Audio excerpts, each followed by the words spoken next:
Aidan, your favorite pick in each round. Me and Keegan will do this too. You're the first one up in this series that we're going to be going up on our feed.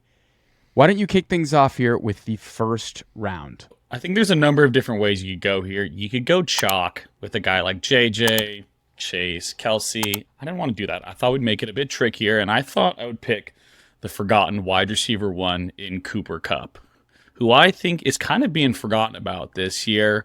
Right now, he's going at the 105, likely going as the wide receiver 3 or 4, depending on how your league shakes out. And it just feels like we've kind of forgotten about Cooper Kupp. Just 1 year removed from when he was the wide receiver 1 by nearly 100 PPR points. The gap between him and wide receiver 2 was nearly 4.5 fantasy points per game between the number 1 and number 2 wide receiver. And to me, getting him at the 5 slot this year is awesome. That's typically a draft position that I dread. It's that 5 to 7, even 5 to 9 range that you kind of just get stuck making a decision you don't want to. But in my opinion, the 1 through 5 is screaming just good players, safe decisions. Sure, him and Stafford are both coming off of injuries. Pretty much everything in camp is these guys look 100% ready to roll. Not to mention, this Rams team is a lot worse since the last time we saw a healthy Cooper Kupp, which is great for fantasy football. I think these guys are going to pass a ton. And there is a clear path for Cooper Kupp to return to a top 3 wide receiver again. He gets so much volume when Matthew Stafford is playing quarterback. If those two guys stay on the field together, he could easily exceed ADP and potentially finish as wide receiver 1 again. So Cooper Kupp for me, it's kind of the unsexy pick, but I think he's being forgotten about. So the bull case for Cooper Kupp is that he would have been the wide receiver 1 again last season if he played. He was pacing. The full amount of games. I think if we look at it in like total points, he still finished as like a top 18 play at wide receiver, and he only played like Crazy. 9 or 10 weeks. 9 games plus a quarter. He might have the least amount of target competition in his career. He's competing for targets with Tyler Higbee, Van Jefferson. Don't forget Puka. Nacua. Yeah. Virtually, there's like on the field schematically, there's really nothing stopping Cooper Kupp from having a massive season. I think the bear case for Cooper Kupp is age 30 season, tore his ACL 2 or 3 years ago, had to get tightrope surgery on his ankle, which is fine. Injury experts say the tightrope surgery is fine. It's not as invasive as a lot of people think it is. Already has the hammy issue, whatever, but he's got a lot of miles on his body. He's older. Matthew Stafford is a question mark. What happens if Matthew Stafford doesn't play this season? How does that impact Cooper Kupp? Everything that you argue against Cooper Kupp has nothing to do with when he's on the field. It has to do with kind of his setup around him. Yep. So I feel like that may add in a little bit more risk to his profile. But overall, if Cooper Kupp plays all 17 games next season, I would be shocked if he doesn't deliver on his top 5 ADP. Yeah, I completely agree. I'm pretty safe picking him at 5, and then you start getting past that, and it's harder for me to go all in on some of those picks in the kind of like 6 to 9 range. I think once we get into round 2 here, like there's a lot of guys that I love. I thought round 2 was probably my hardest decision, whereas round 1, like that kind of 6 to 9, 6 to 10 range is not my favorite personally.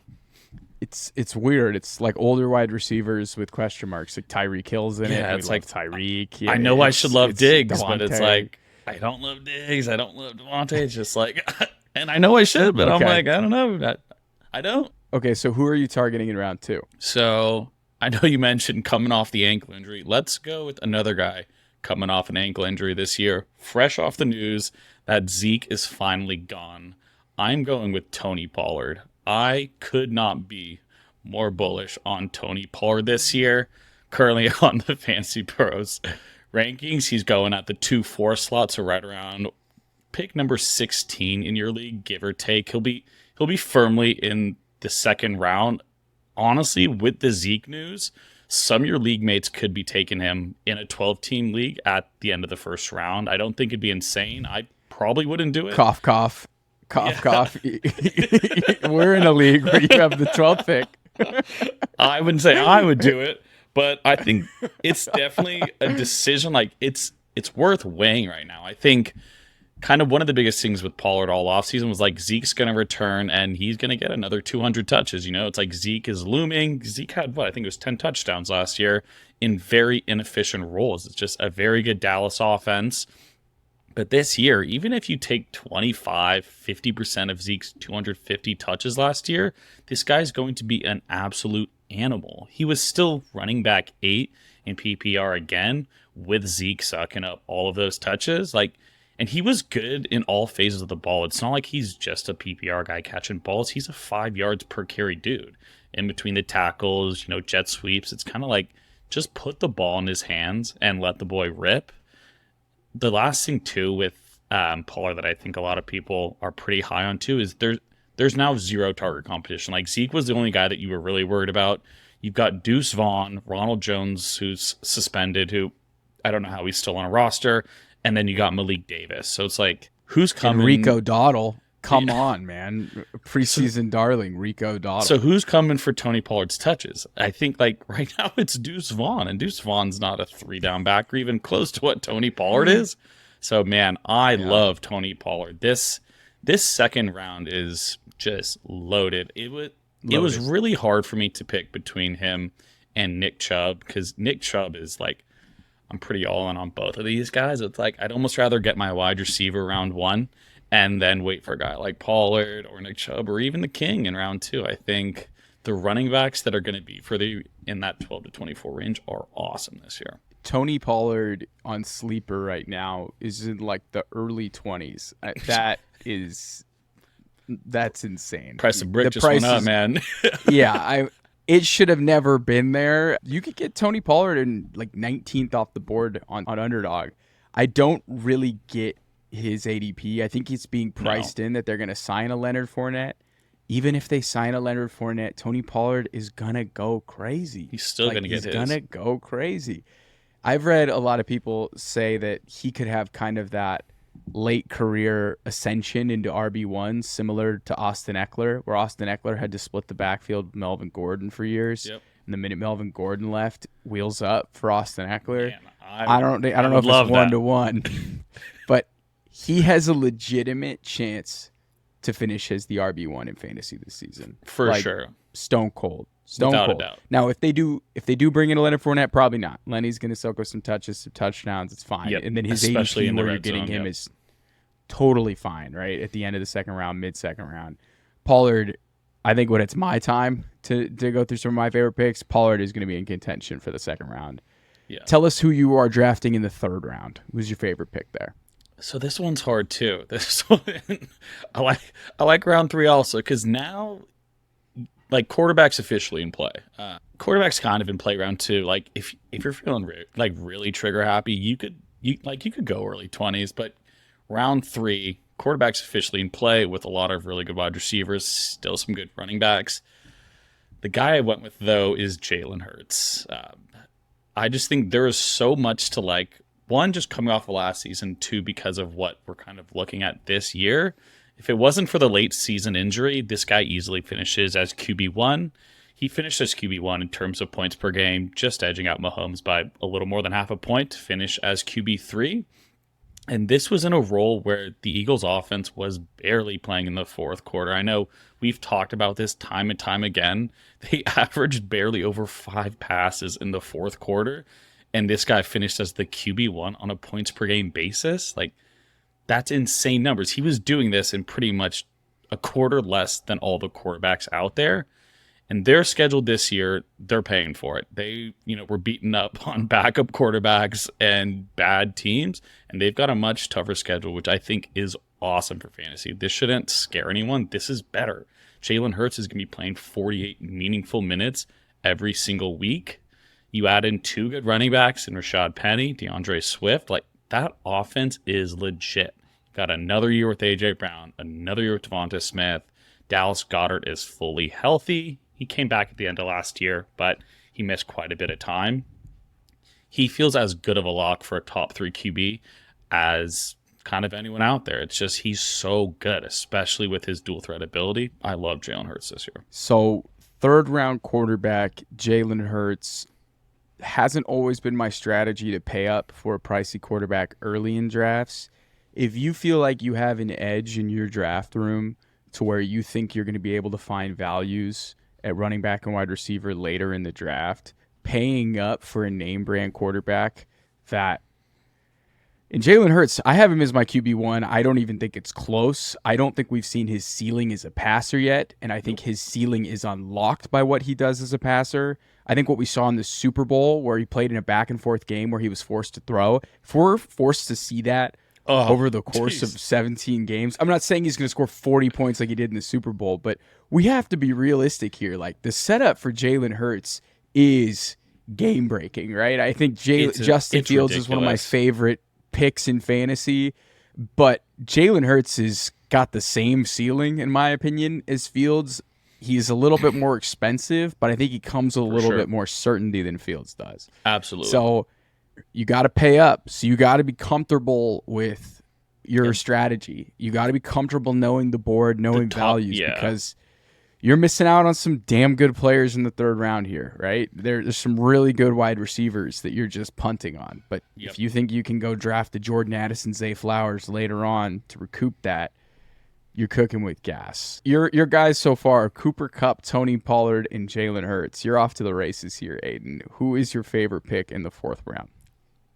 Those are my top three guys. Yeah, so it pretty gets even sexier, man. If you thought I was already just like, this guy loves speed, this guy loves explosive plays, boy, do I have good news for you.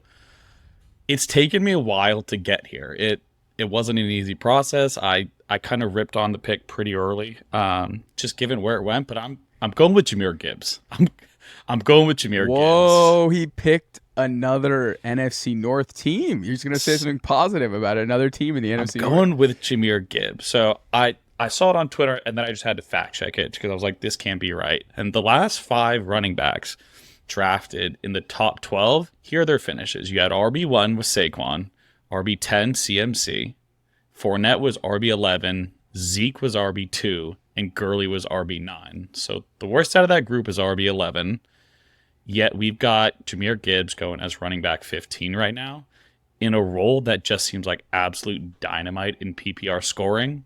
Outside of ARSB, he could easily be the number 2 target share there. There are so many targets to go around, and you saw how their front office celebrated when they drafted him. I clowned on it. I did. I'm still clowning on it because it probably wasn't the smartest pick, but dude, what he could potentially do for this offense is absolutely game breaking. And then you look at this, sure, they brought in Monty as well.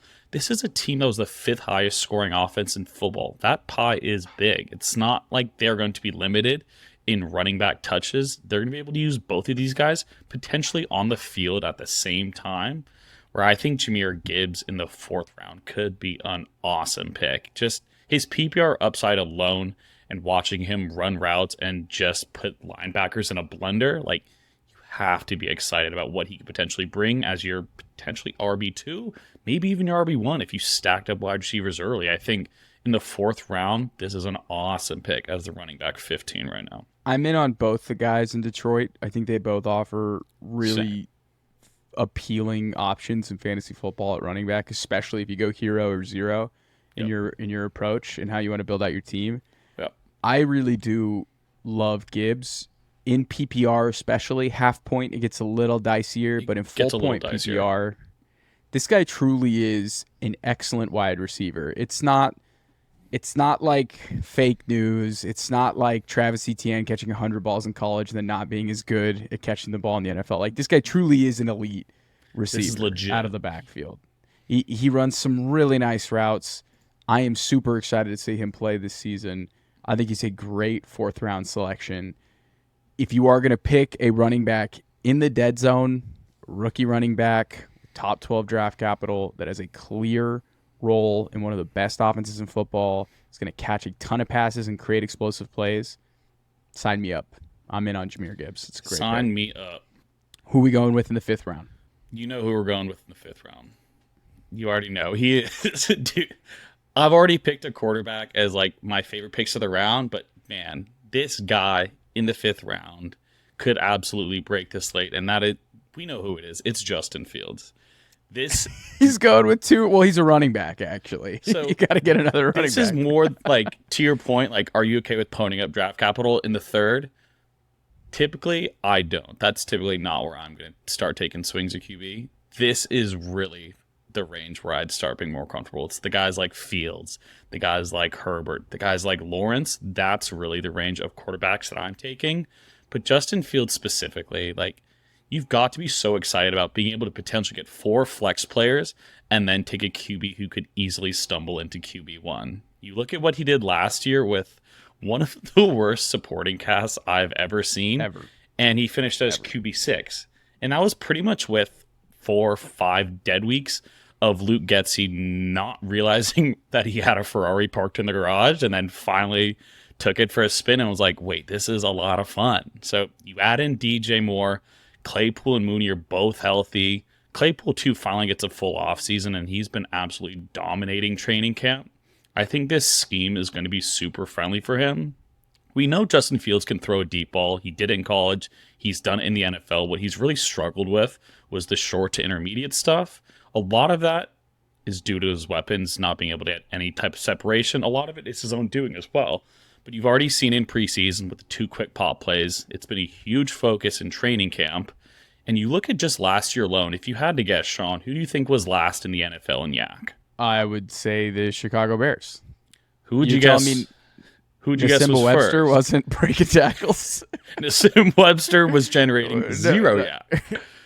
Equanimous? Was it getting a bunch of broken tackles? I'm guessing the 49ers generated the most. It was the Kansas City Chiefs. Oh, okay. So these are different offenses. Obviously, we're not the Kansas City Chiefs, but good play callers should be giving easy, dink and dunk passes to really, their quarterbacks are confident, they're comfortable. It shouldn't just be 20-yard out routes and go routes all day. You need to really unlock the entire field, and I think we're going to see a much different Bears offense. So the sky's the limit with him in the 5th round. If he's there in the 5th round, I'll be taking him in redraft leagues this year. I love it. You're doubling up on early round quarterbacks. I like that. The 5th and 6th round is such a good time to take a quarterback. I feel like the opportunity cost doesn't kill you as much. Justin Fields in the preseason, a lot of people are making fun of his stat line because he had 2 dump-offs taken to the house. That screen pass wasn't great to DJ Moore.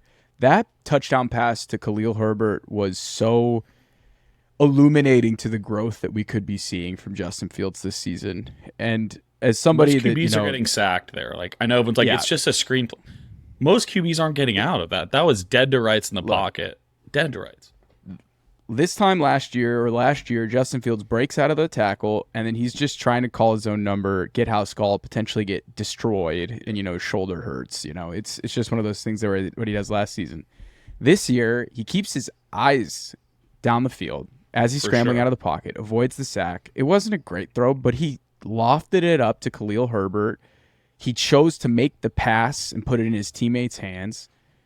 And it was just magical in the sense of, like, Justin Fields is actually making really smart football plays that don't involve him creating crazy plays with his legs. And that's going to be his way to where he catapults himself into the top upper echelon of fantasy quarterbacks, is consistency in the passing game. Because we know he's going to get juice in the rush game. What can we unlock out of him in the pass game? How many more passing touchdowns are we going to see out of him? This is the stuff that I want to see. So, I'm on board with Fields. He's my number 1 priority target in fantasy this season. We are a pro Justin Fields podcast here. Who are you taking in the 6th round?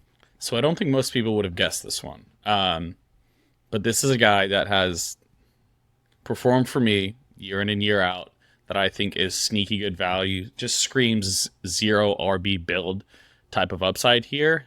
And I'm going to go with James Conner at the 6'9", at pick 69. Wow. James Conner is quietly, since he's been to Arizona, one of the top producers at the running back position. He was RB19 last year, where he missed 4 games, and RB5 the year prior. His averages over those 2 years, given the touchdowns will be a little skewed once I get here, are 40 receptions, 200 carries, and 13 total touchdowns over the last 2 years. In the 6th round, I'm sorry, but this is pretty good. Awesome upside for me. They haven't signed any type of competition for him. They signed what's his face the other day who got injured right away? It was, what was it, Malik Marlon Mack. Yeah. Malik Mack. Oh, jeez. So there's zero competition in that. It's Keontae Ingram, Corey Clement, and Tyson Williams. Like, they've already said he's going to be a focal point of their offense. And in my opinion, this is a guy that is just going to get a ton of volume. Given their offense, I wouldn't say he probably has top 10 upside this year. I find that really hard in a bad offense. But being drafted as the running back 23 feels a bit too low for me. So I'm a big James Conner guy. I think he's sneaky good and is going to touch the ball a ton. If Kyler ends up coming back too, and this offense picks up some juice late in the season, this could easily be a league winner. He could be an absolutely monster in the playoffs, similar to how he was down the stretch last year. What did head coach Jonathan Gannon say about James Conner? He wanted to just give him the ball. I'm not afraid to give James Conner the ball 20 plus times and have him run it vertical. I was like, yes, that sounds like an offense that I do not want to watch. But in terms of when you look up and James Conner has 25 rushes and he has 86 yards and he has 7 receptions for 35 yards and he stumbles into the end zone and you got him as your RB2. I mean, what's the difference between him and Alexander Mattison? Like, okay, Alexander Mattison plays in a good offense, okay? Right. And Alexander Mattison has had no consistency. He's never really done it. James Conner plays in a bad offense, but he's done it year in and year out. He's done it on bad offenses too. He's done it. So he's probably the least sexy pick. If you take James Conner off the sticker and you're putting him on the board or you're clicking James Conner, none of your friends are going to clap for you. No. They're not going to be like, damn. He's the I wish I missionary could have gotten pick. James Conner. He's the missionary pick, but he gets the job done 100%. 100%. Who are you taking in round 7? All right. So I realized my wide receiver picks are pretty light, but I did go back to wide receiver here. I'm in round 7 with one wide receiver, and there's not many more, I'll be honest. What I went with was a guy who I've been pretty high on. We're going with a rookie. Second rookie. I forgot I have Jahmyr Gibbs. This is a guy that we all love. Dude, Jordan Addison in the 7th round is screaming value, dude. This Vikings offense last year was number 3 in pass attempts, and they're probably going to be up there, maybe even higher again. Their defense got worse, so they're going to be in shootouts week in and week out. Filling the role that Adam Thielen was in last year, he had 107 targets for 70 catches, 700 yards, and 6 touchdowns to finish as wide receiver 30. Yet we've got Addison going as wide receiver 37. Like, wide receiver 30 almost feels like the floor for Jordan Addison. He's got more juice than Adam Thielen by far. And close your eyes if you're a TJ Hawkinson stan here. But he's going to be the number 2 weapon in that offense and an absolute beast from day one. I know. I had to say it. Dude, Adam Thielen ran like the third most, or it was not third most, it was like 5th most routes in the NFL last year. And he was a dust ball. He was a dust ball, dude. He did nothing. Dude, do you remember Adam Thielen's OG role? Like the minute that Justin Jefferson came in, Adam Thielen was just catching all the touchdown passes because he just could win in the red zone. It was such a bummer.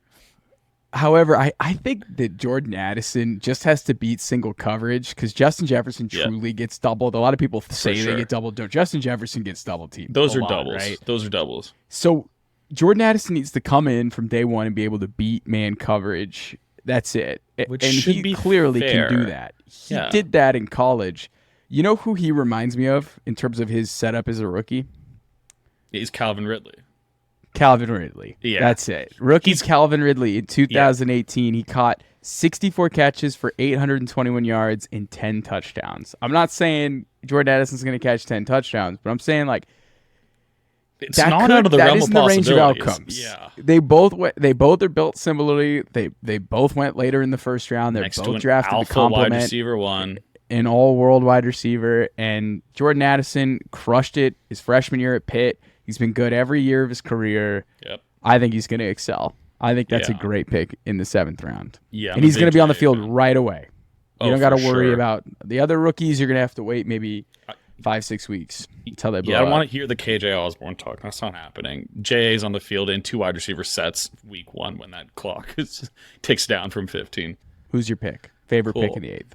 So I don't know how I ended up on this one. I was kind of just like really going through the entire round, but this is a guy who has also grown on me, who has kind of fallen off over the last year or two after a really strong rookie season, and I'm going with Antonio Gibson. Antonio Gibson is a guy that I'm back in on this year. I kind of faded him last year. I don't think I had a single share of him. His PPR finishes have dropped since his rookie season, where he was RB13, RB10 the year before, and it was like, here we go. Like one of the next great running backs in the league, finished as RB28 last year. Last year, I think, I wouldn't say that's an anomaly, because I think he's being drafted as RB32, and that is a possibility. But I think if he was to finish around running back 28 or so, that's not insane. Their coaching staff has kind of been raving all summer about wanting to get him all over the field. B-Rob is obviously their bruiser in the red zone, which is an issue for him. I don't think he's going to get all the red zone carries and all the goal line carries, but that definitely puts a hit on his stock. In PPR leagues, I think you should be higher on him. Obviously, half PPR and standard, I'd be completely lower on Antonio Gibson. But I think this guy could do really special things. If Sam Howell can just like produce a league average or even 20th ranked scoring offense, I think there's a ton of opportunities for Gibson to have some pretty big games and be a nice PPR running back for you. Maybe you're running back 3, running back 4. He's priced right now like it's a 70-30, 60-40 split. In the preseason, take it with a grain of salt, but it was 50-50 down the middle with the starters. My only thing with Antonio Gibson is Sam Howell, when he was at UNC, was a hell of a rusher. He put up some major stat lines running the ball. Sneaky fast.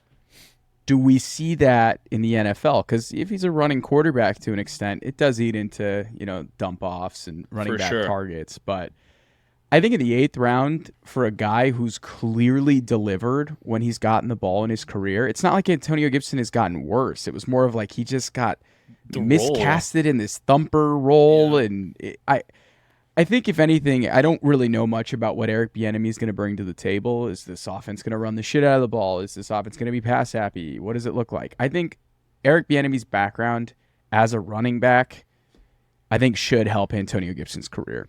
1000%. That's kind of the way that I'm viewing it. And I think this is a good pick in the 8th round, especially if you went hero RB. If you took one of the big-time running backs in the first 2 rounds and you just sat on running back until rounds 7, 8, these are perfect. He's a perfect pick if you went hero RB. Completely agree there. Completely agree. It's one of those swings that like could have a huge result for you in the 8th round. Who's your favorite pick in the 9th? Favorite pick in the 9th? So I went quarterback again. I realized I got like quarterback happy as I went through these lists because I just keep seeing so much value at quarterback as I like keep going along my rankings. And this is a guy that I know you love too. It's Daniel Jones going at roughly pick 100 right now. That is insane that you could get Daniel Jones in the 9th round. That is nuts. It doesn't make any sense. If you're in a 10-man league, that's the 10th round for you. It doesn't make sense. Like, if you're going to wait on quarterback, I don't know if there's a better candidate to wait on and like absolutely hammer your flex decisions than Daniel Jones, who finished as the quarterback 9 last year. Currently being with no receivers. 0 receivers. No receivers. Like Saquon was his most targeted player. He literally had no receivers until like weeks 12 on when they raided the Bills practice squad and brought in Isaiah Hodgins. Like that's when their offense changed with Isaiah. And I like Isaiah Hodgins. I think he's a guy. I think he's going to be a good player in the NFL. But just that is insane to think this guy. He shouldn't be your wide receiver 1. No.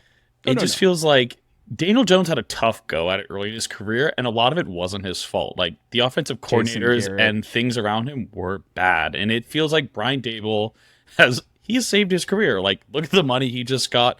Look at how they're investing around him. This team believes in Daniel Jones. You added Darren Waller. You add an absolute burner in Jalen Hyatt. Like, there's elements to this offense that Daniel Jones has never experienced. You've still got Saquon there. You've got some nice complementary wide receiver pieces. This feels like a super safe pick in the end of the 9th round that could have tremendous upside. I know it's something that you mentioned too in one of our prior episodes, but the touchdown regression, like it has to regress positively. He can't continue to be in the bottom 5% in the passing category. This feels like he probably gets back around league averages here and gets closer to 20, 25, even 30 passing touchdowns this year. So Daniel Jones to the moon. What a value pick here. Dude, if he's even median touchdown rate, you're going to see him finish in the top 7. Spike. So he's already beating his ADP. If he, for some reason, has like an outlier efficiency season where we're looking up and Daniel Jones throws 30 tutties, we're talking like a light Josh Allen season. Maybe even he's a Kirkland brand Josh Allen season. And you could get him in the 9th round. And again, opportunity cost. You could take Daniel Jones and then you could go take Tua, or you could go take Dak, or you could take Geno Smith. Yeah. You can kind of balance it out too if you're like, I don't know, Danny Dimes was a little inconsistent last year. Yep. Is the end of the year something more indicative of who he'll be, or is it kind of a flash in the pan? You can easily bring in additional value at the quarterback position because you're going to be so heavy at wide receiver and running back if you wait on quarterback and Danny Dimes. So it's a great pick. I love that you're just layering your favorite targets at quarterback throughout your favorite picks here. I have one more. I should have had one more wide receiver, but there is one more QB before I'm done. He's not up here yet. He's still farther along. Oh my goodness. You took 4 picks. 4 of your 30% is a onesie position. Or do you have a tight end in your favorite picks? I have one. Okay. Okay. I do have one. Are we in the 10th round? Are we in the 10th round or 11th round? We're in the 10th round. Okay, 11th. Okay, we're in the 10th round. Okay. We're in the 10th round. Who's your favorite pick of the 10th round? I've got 3 more guys. So I think this is a guy that I'm much higher on than a lot of people are. I've kind of been on this stance for a long time, and it is Semaje Perine. Semaje Perine is one of my late round guys. I've been saying it since day one. There is a world where I think Semaje Perine commands at least 50% of this backfield, especially with Javonte Williams coming off a nasty injury. All signs point towards him being 100%. But even if he is 100%, they're not going to ease him in. They're not going to ease him into the offense right away. We're going to see Javonte Williams command that backfield early. And if he does it well, who's to say he doesn't end up being the 60-40 leader in it? You look at that 3-week stretch last year, I think it was roughly like weeks 10 to 12, where he finished as running back 2, 10, and 3.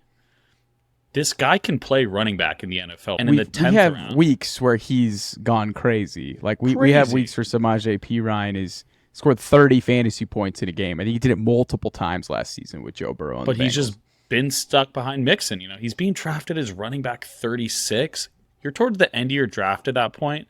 If you've drafted Javonte, you probably just want to handcuff it at this point. Like, it's probably one of those, if you have one of the injured running backs to start with, you should absolutely be handcuffing.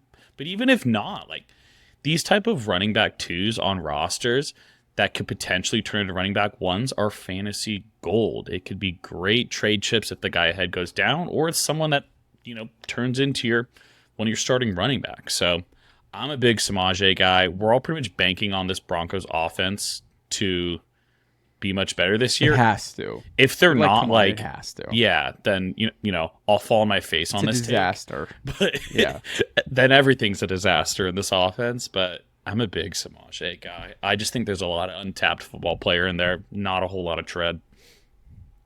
So last season, Chase Edmonds reminded me a lot of Semaje Perine, where Edmonds was on a new team, was going to get used by a good offensive coordinator, was going to be the clear pass catching back, had some, historically good games. However, Chase Edmonds was a 6th round pick last year. You had to take him firmly in the middle rounds, maybe 7th round pick. It was way too early. Semaje Perine, you're getting him in the 10th round. So even if Semaje Perine is kind of a bust, it's your 10th round pick. Your 10th round pick. And this guy could be the workhorse in a Sean Payton offense if a couple things break right. Or he's the clear 50-50 timeshare back that has a receiving role. I think there's a lot of ambiguity here, but I think he's a perfectly fine target in the 10th round. Yeah, I agree. At that point, you've built out all your other positions. You're like, let's take swings here. Who's your favorite pick in the 11th round? So this is my last quarterback. I got quarterback happy. I just like a lot of QBs this year. So this is a guy Insane. who I also think you could wait on and stumble into a weekly starting quarterback, and that is Jared Goff. Another guy who I think is being priced way too low for what he did last year. Wow. You went with Goff over Geno. I thought you were going to go Geno here. Okay, tell us about Jared Goff. I do love Geno too, but I went with Jared here. He's going at pick 121. So late. Again, he could be your second quarterback potentially as a guy who finished as the quarterback 10. Completely saved his career in Detroit to where like they're talking about signing him towards a long-term extension. Like that trade with him and Stafford is going to go down as like one of the biggest win-wins in recent memory. The Rams got their ring. The Lions got their quarterback. This guy just threw for 4,500 yards and almost 30 touchdowns. It just feels like his skill set is perfect for this offense, and all they did was put more pieces around him to make it better. The defense is still iffy, so I'm kind of just expecting them to be in barn burners every week. Not to mention, they're dome bros. Jared Goff is a dome bro, a fellow dome bro teammate there. But you give Gibbs in that offense, you give Laporta in that offense. Fingers crossed, Jameson Williams ends up being like an NFL caliber wide receiver. This offense, especially down the stretch, once he's back, could be absolutely awesome. So I like Jared Goff. I probably got carried away with quarterbacks, but I think he's screaming value here. Even if he's your first quarterback, I wouldn't feel all that uncomfortable going into most weeks with Jared Goff as my quarterback. Like I'm okay with that because at this point I've completely hammered my flex positions. So in this situation, I think Jared Goff, if you draft like Anthony Richardson, Jared Goff is perfect. 100%. You have Anthony Richardson, but if the bottom falls out, if something happens, it takes a while to get off the ground.